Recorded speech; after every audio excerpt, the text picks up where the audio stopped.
Dans les années 80 et 90, au Royaume-Uni et aux États-Unis, une rumeur terrifiante circulait chez les parents.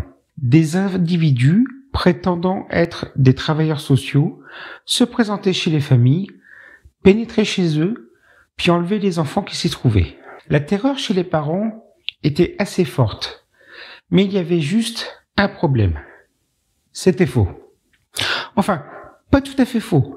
L'affaire des travailleurs sociaux fantômes n'était pas un phénomène aussi répandu que ce que les rumeurs prétendaient. La page Wikipédia sur les travailleurs sociaux fantômes est un peu courte, mais les bases sont là. Une description de la manière dont l'escroquerie se serait déroulée, une brève discussion sur la couverture médiatique et les enquêtes policières, et une histoire d'origine possible du mythe. Pour résumer l'histoire, les travailleurs sociaux fantômes, plusieurs femmes et un homme dans un rôle de surveillance, feraient une inspection concernant les enfants et leur environnement.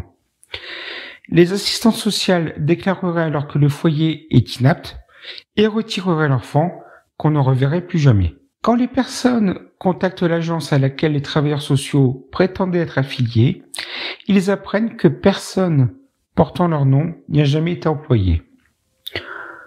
On ne sait toujours pas comment le mythe a commencé. Un réditeur en a déjà parlé sur le subreddit Unsolved Mysteries en 2018.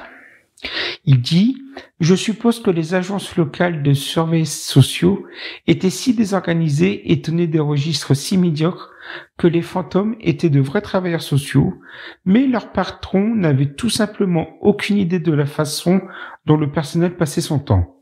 À partir de là, le mythe a grandi. » Des enquêtes approfondies ont été menées au Royaume-Uni et en Écosse, mais n'ont fourni aucune preuve qu'une opération à grande échelle mettant en vedette des travailleurs sociaux fantômes était réelle.